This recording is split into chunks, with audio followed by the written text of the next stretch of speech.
Jonathan Dobrer, and I am just delighted to be here and conversation with Fredric Brandfon about his new book, which is Intimate Strangers, A History of Jews and Catholics in the City of Rome. I told Fred in the beginning that I would review his credentials, his bona fides, except once I did that, we'd have no time to talk about the book. He is an attorney, an archaeologist, a philosopher. He has done more in a lifetime than any 5 people I know, and I know a lot of people in groups of 5. This book is fascinating. It has, most books are interesting in inverse proportion to the amount that they are footnoted. This is a book of history, beautifully sourced and documented, with 80 pages of index and footnotes at the end, not disruptive in the middle, but written with style, with humor, with irony, with interest. It's just a wonderful, wonderful book about the story of Rome and the Jewish people and how we are, in fact, intimate strangers. I want to start, although I'll certainly get to the topics, the broad topics of assimilation and banishment, of race versus religion, of Jewish guilt, in terms of the deicide, the killing of, for Christians, Christ, for Jews, Jesus. Are Jews the killers or the deliverers, the handmaidens of salvation? We'll also obviously get to both fascist anti-Semitism, modern anti-Semitism, and the controversies over several of the popes, in particular, of course, the role of Pope Pius XII during World War II and the Shoah.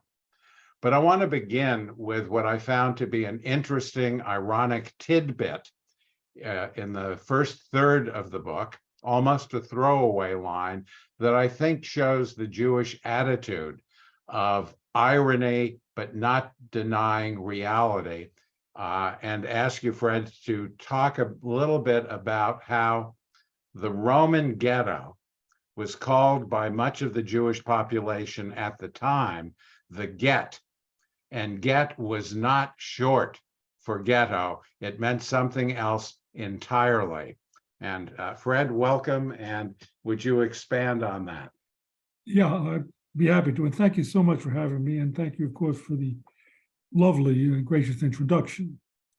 Let me say that the Roman ghetto was founded 1555, but it wasn't the first ghetto in Italy. The first ghetto in Italy was founded in around 1514 in Venice. And it was called a ghetto, and we're not quite certain why it was known as a ghetto, ghetto being an Italian word. It's an Italian word. It seems to have something to do with the metal slag that the area of the ghetto had been used to house. Jews in Venice were put on an island separate from everybody else, and the island had been used for waste metals and slag. And it seems as if the word stuck that it was called the ghetto, and people in Italy knew about the Venice ghetto when the Roman ghetto was established.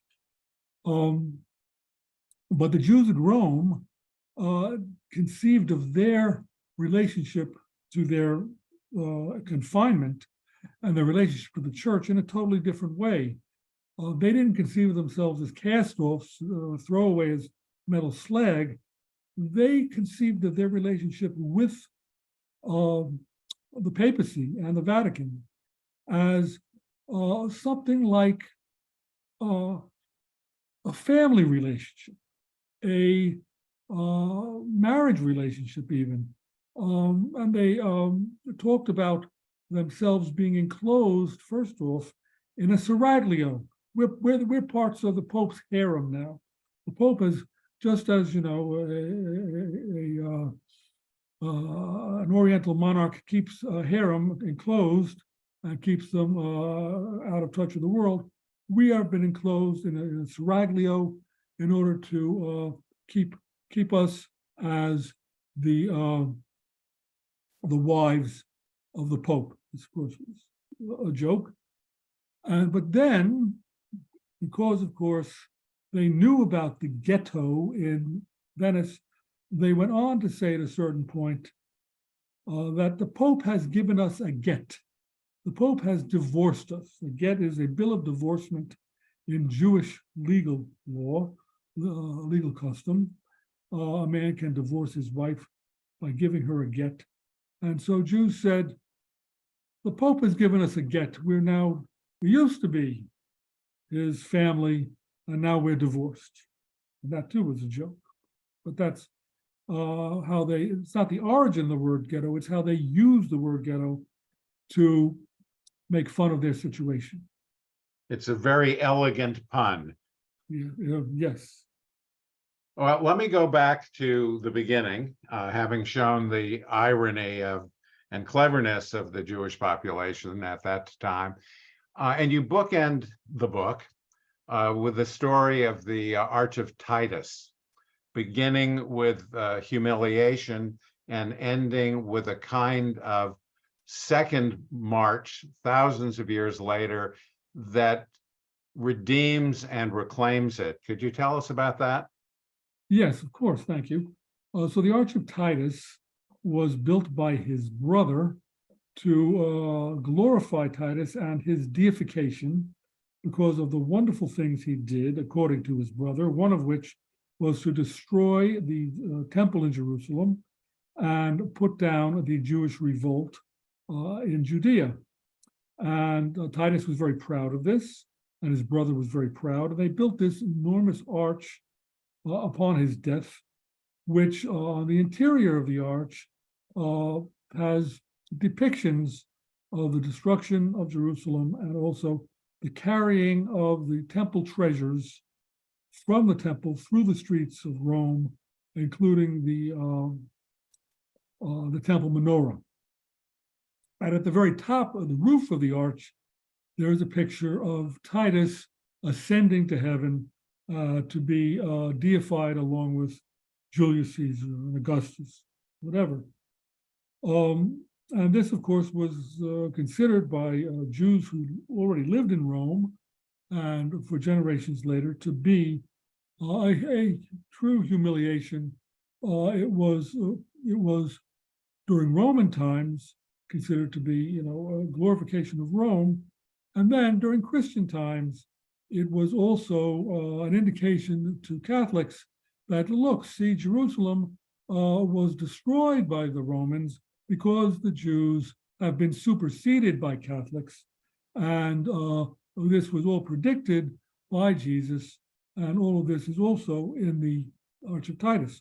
So the Arch of Titus was a scene of embarrassment and humiliation until December 7th, I think it was 1947, maybe it was December 3rd, 1947, when the United Nations established the state of Israel. The Jewish population of Rome apparently spontaneously arrived at the Arch of Titus, a place which they had always found to be upsetting. And there, the chief rabbi of Rome and Jews from all over Rome, and some who were just traveling through Rome, some who lived there, sang songs, said prayers, and were joyously celebrating the establishment of the state of Israel. And then, somehow or other, spontaneously, what they did was they marched in the opposite direction through the arch. If you were marching from Jerusalem to Rome as a slave at that time, you would be going from east to west. The Jewish population on the 7th, in 1947, walked the other way. They marched and danced the other way as if to unspool and to undo 2,000 years of history. And when I heard about that, of course, had to put that in my book. And what is not in my book, as I learned about it later, was that the mayor of Rome very recently went to the Arch of Titus, and the mayor of Rome said, this arch now is a tribute to the Jewish people. It used to be a tribute to the Romans. It is no longer. It is a tribute to the Jewish people and their perseverance. And I find that amazing too. And the reuse, the ironic reuse of memorials, I think is just amazing. But yeah, that's what it is. That's a wonderful story. Do you care to tie in Berenice in the first incident of the Gulf of the Arch of Titus? Well, and the equivalent relationship that Jews and Italians, Romans had even then. Well, Berenice was a queen of Judea during the 1st century CE. And she had something of a checkered past. She, I think, was married twice before the Judean revolt. And when Titus put an end to the Jewish revolt, and she warned the Jewish people, she and her brother, Agrippa, warned the Jewish people, this revolt will not succeed. Nevertheless, the revolt proceeded, it was put down. She presented herself to Titus, and she basically became his mistress, his concubine, whatever it was. And he was quite taken with her, and he brought her back to Rome with him. And he was fully prepared to marry this Jewish queen and rule the Roman Empire with her. There were voices who were against this, and the voices were heard loud and clear, because, of course, the upshot of a Jewish queen in Rome, and Jewish empress in Rome, would be ultimately Jewish emperors from their children. And that could not be. And so her story is that either sadly or not, Titus had to send her back, had to exile her back to Judea. And she was not really heard from much again. And this is done at this point, as I understand it, this is really done in polytheistic Rome. Christianity has not yet been adopted in Christianity in the form that we understand it. Obviously, post-Nicene in around 320 CE didn't exist. Yes, and this was, I mean, Jews were a well-known commodity in Rome during this time period. And despite the fact that there was a Judean revolt, which had to be put down by an army of Romans, Jews in Rome did not suffer because of what their brethren were doing in Judea. Somewhat amazingly, but they didn't. But the Roman religion at the time was really a religion which deified many of the emperors. And yes, you could believe, I guess, in the gods. It could be Jupiter or whoever, but really the god that the Roman emperors wanted you to believe in was them. What your thoughts on Jupiter? They didn't really care. But to say that their brother was not a god, that was atheism, and that was considered punishable. So under what theory did the anti-Semitism that got bad enough for Rome to talk about banishing Jews to Sardinia, hoping that they would go away and die there, which immediately struck me as a precursor of Hitler wanting to send Jews to Madagascar. Under what rationale did that kind of anti-Semitic xenophobia arise? I don't think it's very clear.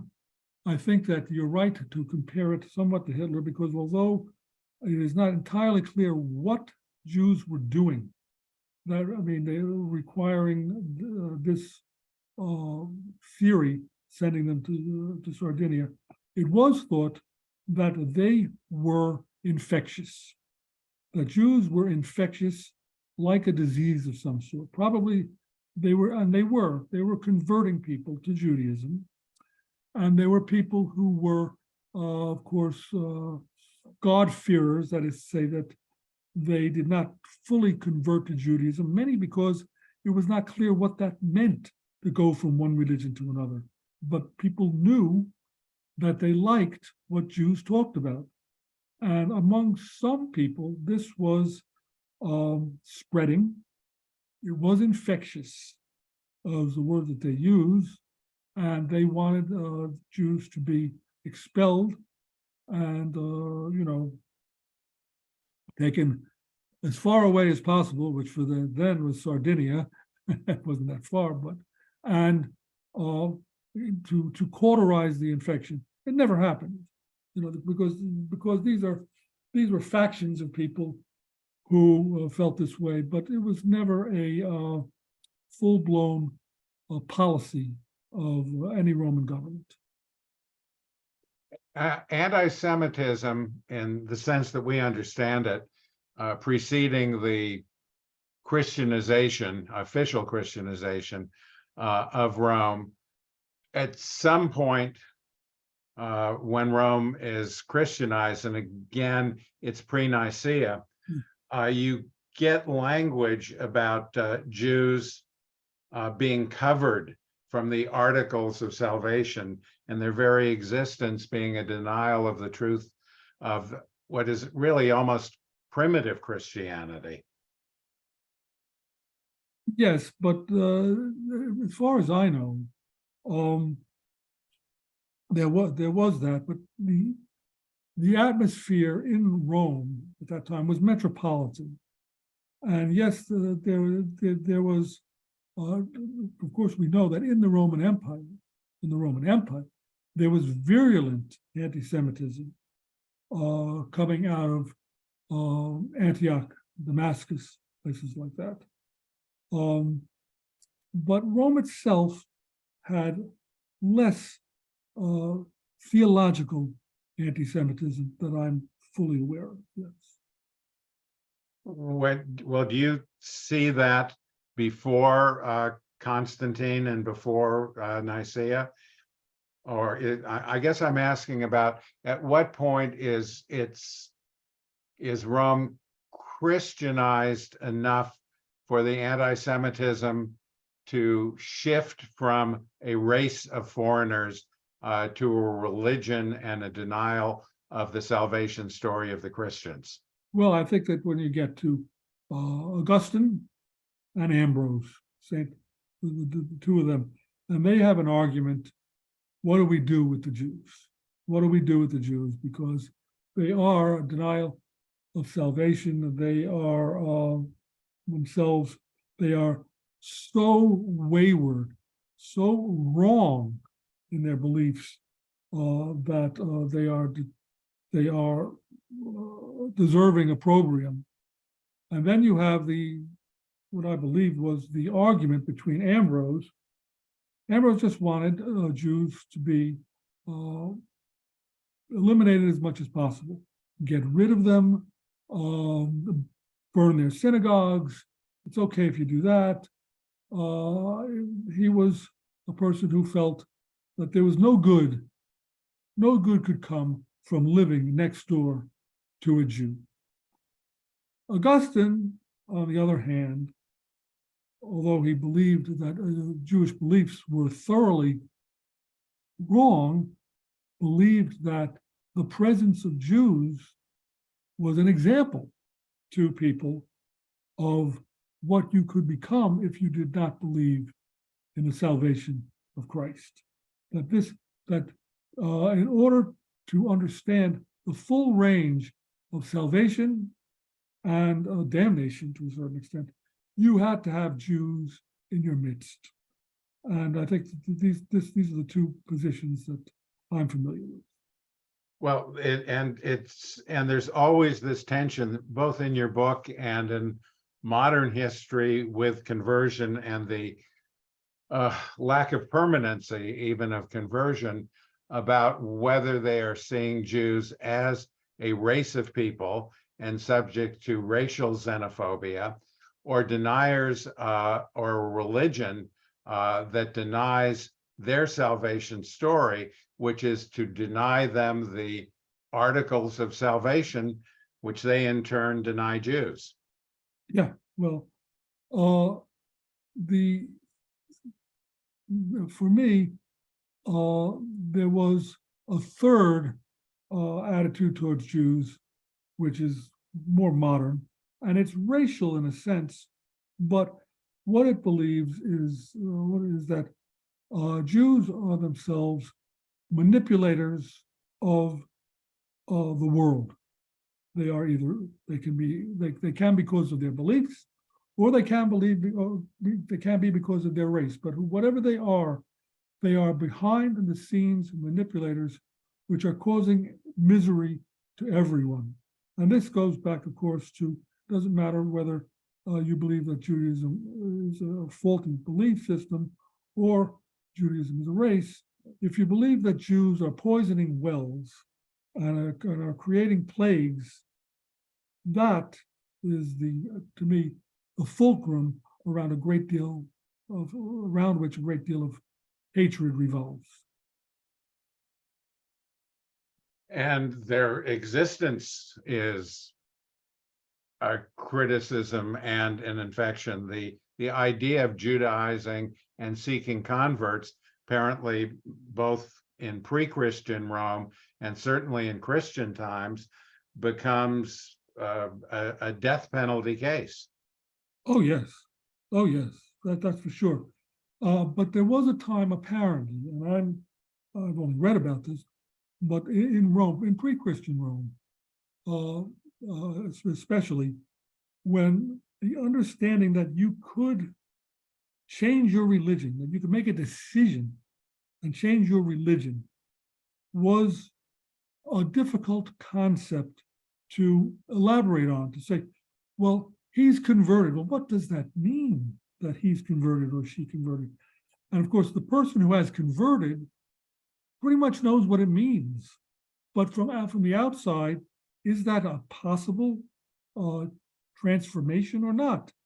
And these were issues, I think, that we may take for granted, that you can convert or not convert. But the very idea of conversion was not fully understood for some. Well, it gets pretty elegant in one story that you tell about in order to get a Jewish child converted, you needed a father. And it turns out that the woman, the mother, can in fact, for legal reasons, be called and recognized as the father in order for the father to authorize the conversion of a Jewish baby. Yes, well, this is in the 1700s already. And this was at a time when the Catholic Church was doing somersaults and contortions in order to achieve conversions of Jewish children or Jews in particular. And the instance you're talking about is that a person who has converted he or she has converted to Catholicism and has been baptized. So now we're in the 1700s and everybody knows you're baptized, you're no longer a Jew, you are converted, at least according to the Catholic Church. This person then, this converted Jew, then has the right to donate his or her offspring to the church, despite the fact that they may not want to be converted to Christianity. They can donate their offspring. And the question then becomes, who can do the donation? Well, it's, the father has to donate. But what if the father doesn't want to donate? Well, the Catholic Church says, well, then, in this situation, if the if the mother wants to make her child a Christian like herself, not to allow that would be an insult to the church. And in cases where the church could be insulted in such a manner, we can make the exception and the woman can become a man for that purpose and she can donate her children. This is, people used to say, angels dancing on the head of a pin or whatever it is. This is a contortion, but it was done to the extent, I'm sure, which a grandmother could donate her daughter, who is not converted, Jewish daughter, her daughter's unborn children to the church. And everyone had to take a deep breath when that was going to be decided by the Catholic authorities. Could a grandmother donate her unborn grandchildren to the church? It never became a viable problem very often because the mother donated them anyway, so it didn't matter. So with conversion, I'm fascinated just over history. Yeah. When conversion is sought by various Christian institutions, but then the conversion itself, while not theologically reversible, comes under suspicion, and that you're not a real Christian or your Christianity is suspect. You have a statistic of 43% intermarriage at one point. There was close to 50% of Vienna in the 19th, 20th century, with the Jewish population converted, about half to Protestantism, half to Catholicism. There were Jewish converts during the Inquisition, particularly in Spain, and the conversions were often called into question and not recognized, even though they couldn't go back again. Yeah, well, the interesting thing for me is what happens at the time of the expulsion of the Jews from Spain. And many Jews had converted to Catholicism, were forcibly converted, and now they and their families were expelled, and they took flight also from Spain and came to Rome. The reason they came to Rome is because in those days, Sicily, which is now, of course, part of Italy, Sicily was a part of Spain. So when the Jews were expelled from Spain, they were expelled from Sicily. And they found their way very quickly to the gates of Rome. And the Jewish community was, to some extent, concerned that a bunch of Jews, some of whom were Christians or part Christians or whatever it was, and had converted, were going to enter the city of Rome and then reconvert back to Judaism and place all of the Jewish community in Rome under suspicion, as it could be accused, they could be accused of, Roman Jews be accused of converting these Christians back to Judaism, making that effort. And they were very much against Jews entering the city of Rome, even though they'd been exiled from Spain. The Pope, however, had no concerns, and the Pope let them in. And they became part of the Jewish community of Rome. There is a Sicilian, and there was a Sicilian synagogue in Rome at the time, and a lot of the fears were simply unfounded. Well, let me jump ahead a little bit because we're going to get to questions, and I know that these will come up, but let's get a head start on it. When the fascists begin to influence and to take over Rome, when Mussolini, who was originally called an eater of priests, decides that the church is a good tool for him to use, there was a phrase that hit me in the kishkas, and that was one of the popes saying, "We don't have any special plans." I'm sorry, Mussolini, any special plans to persecute the Jews, but we are against blood and race mixing. It Yes. seemed to imply plans, but not almost like Putin's special operation. Well, plans, if you're talking about Mussolini, Yeah. plans were always changeable. Instead of Mussolini, he had no policy. He had rhetoric. And when the rhetoric suited him, he could be a vicious racist. And when the rhetoric suited him, he could declare that he was a Zionist. So he was, a person who was basically interested in his own self-preservation and self-aggrandizement. And really, it was not until 1938 when he finally took a breath and decided, I'm a racist. And before that, he would say he was not a racist. And there was no racism in Italy. They did, there was no racism in Italy. Now, Jews are a very small minority in Italy, and they should not hold a percentage of the positions of power or of any kind of position greater than their percentage. And since their percentage is less than 1%, that meant that Jews could not hold 1% of positions in the army, in the hospitals, whatever it was. But that was not racism, according to him.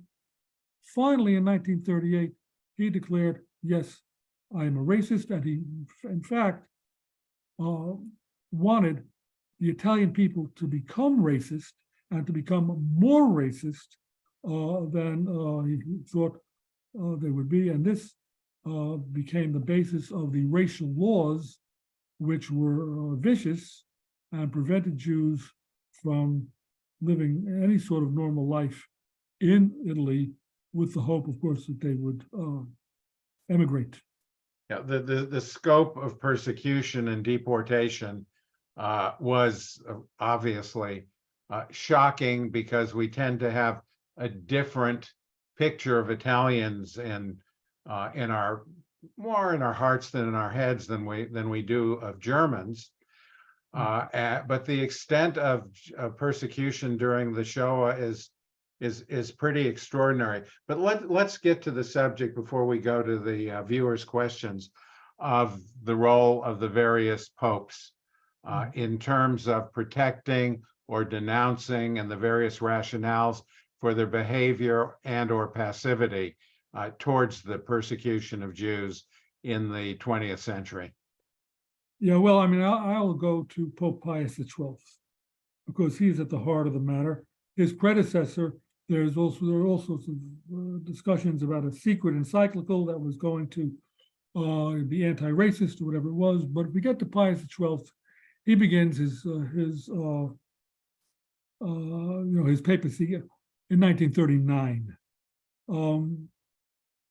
and Pope Pius XII was considered by his colleagues and by other people in the church to be a very, very spiritual man. He did a lot of praying, is what we were told, and he had the image, if you saw him, of a person who was consumed by his own spirituality. In his relationship to the Holocaust and to the German authorities, the Pope does not exactly live up to that image of spirituality. And he was made statement after statement after statement deploring the suffering of innocent people throughout Europe at that time.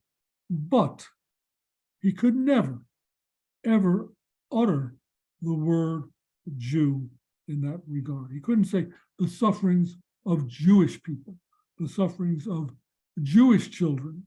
Never.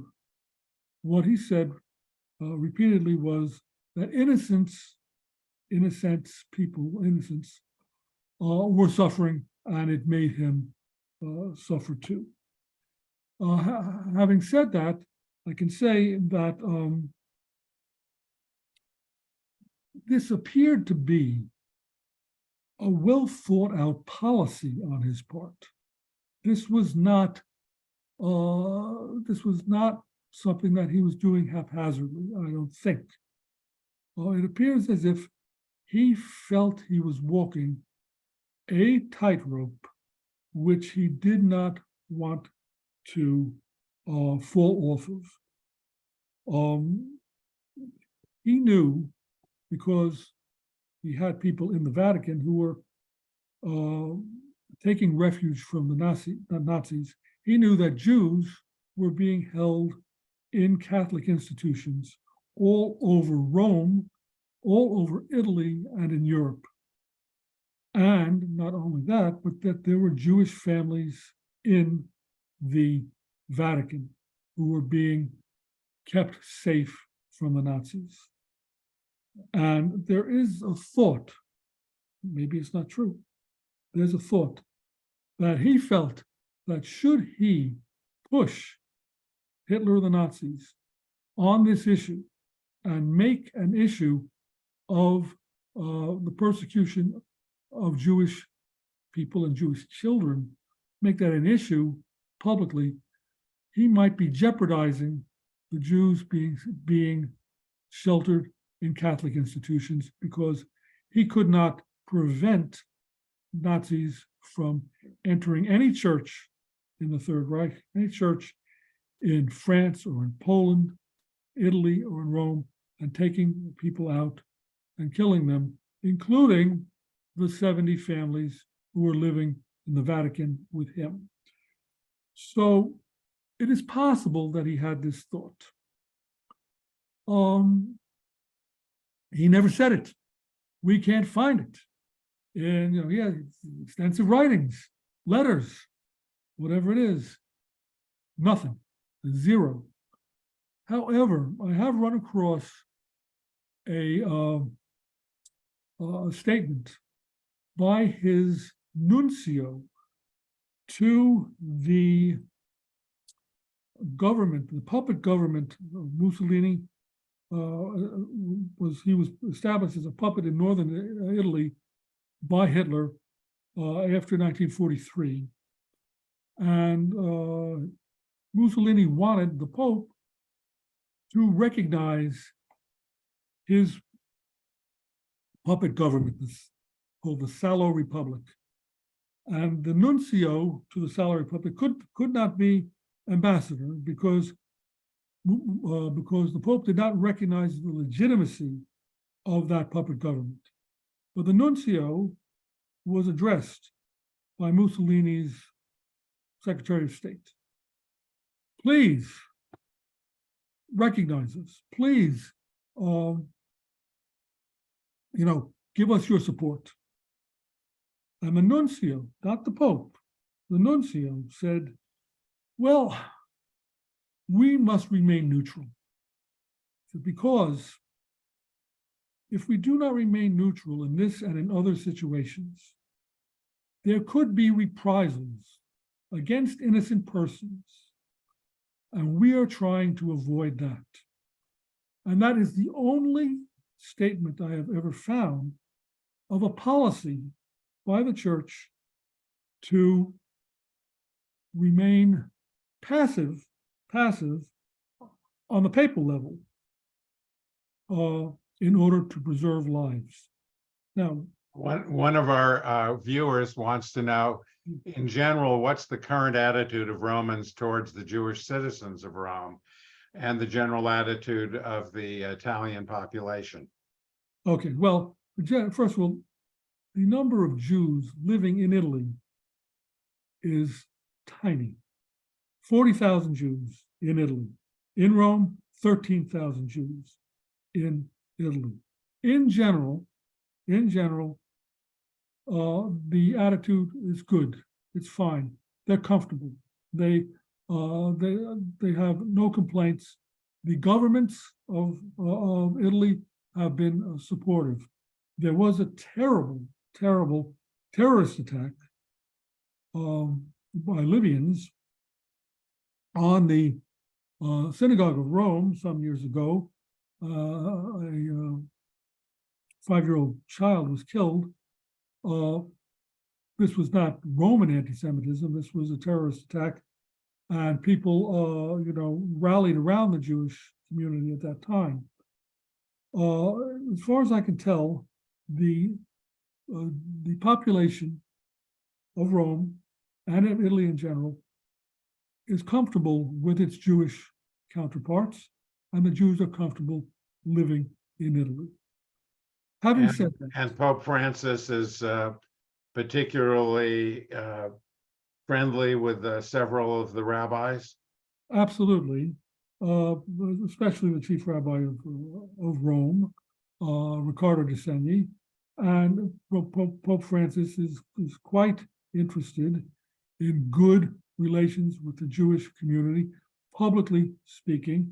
So when Pope Francis goes to the synagogue in Rome, he met with the family of the child who was murdered, met with them personally, met with them separately to express his severe condolences at the death of their child.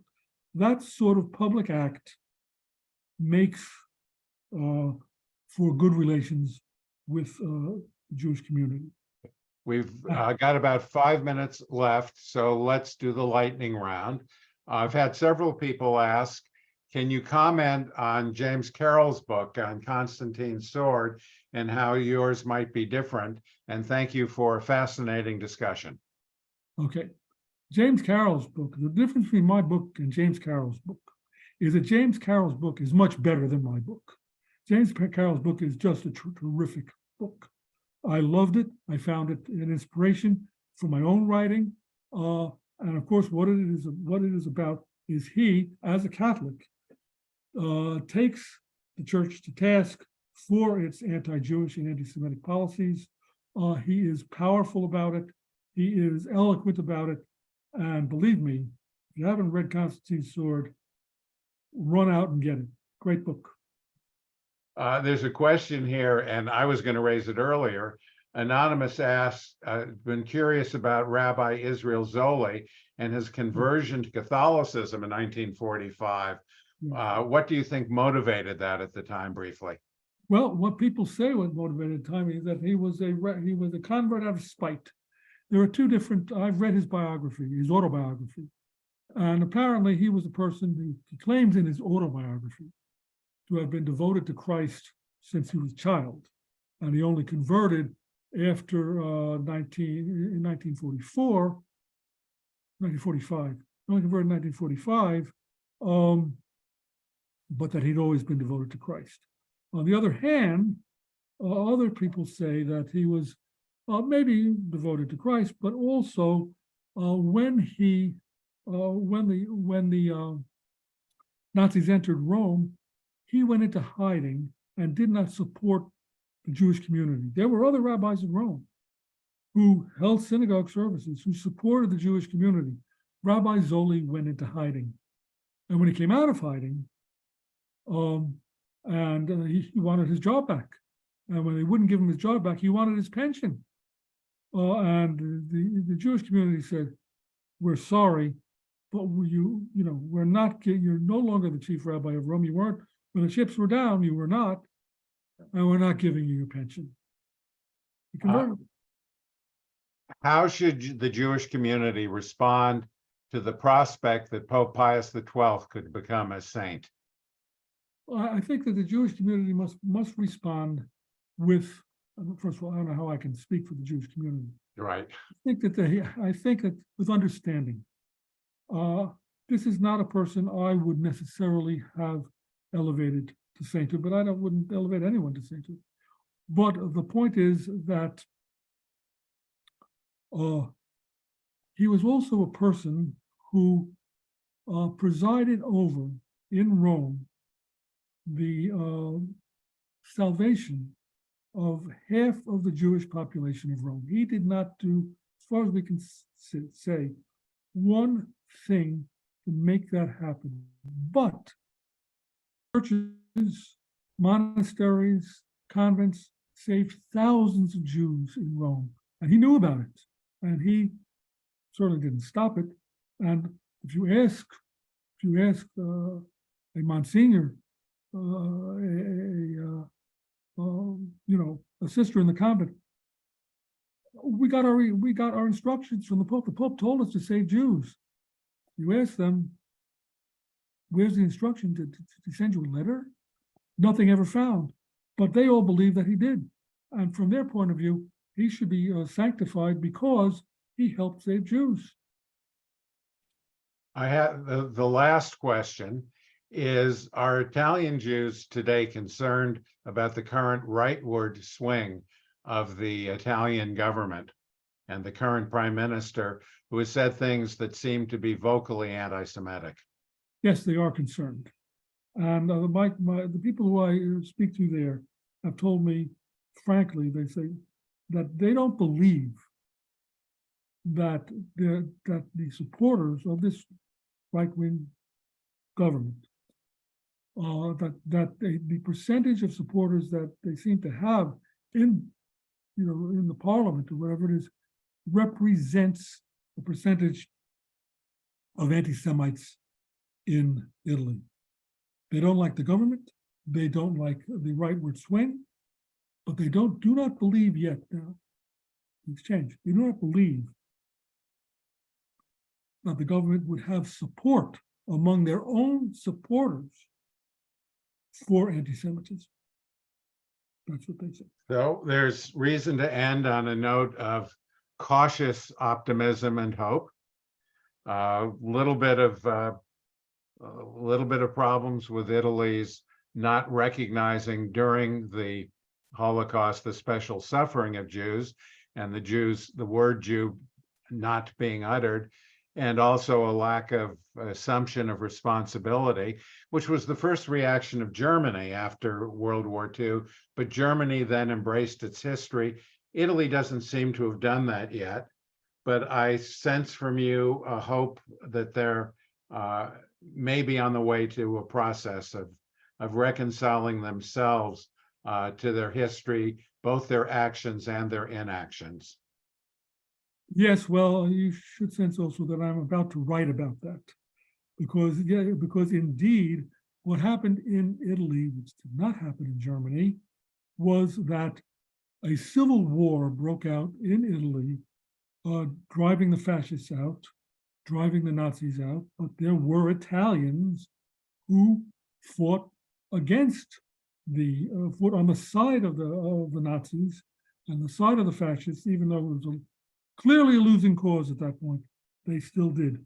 And that we now have a divided memory in Italy, which is apparent in war memorials and in other places. And I am looking into it because I think it's a fascinating topic. I can't wait to read your new book when it comes out. I thank you very much for Intimate Strangers. It was a wonderful read, and I thank you for your time and your wit and your scholarship. And this has been a real pleasure. And I hope we're able to do it again with your new book. Well, yeah, that's a ways off. And thank you very much. And feel free to find this on AJU's Facebook page, where you will find this later today archived for some time. And if your friends have missed it, the Facebook is a good way to access all of our older programs. And with that, I thank you all for your attendance, and goodbye.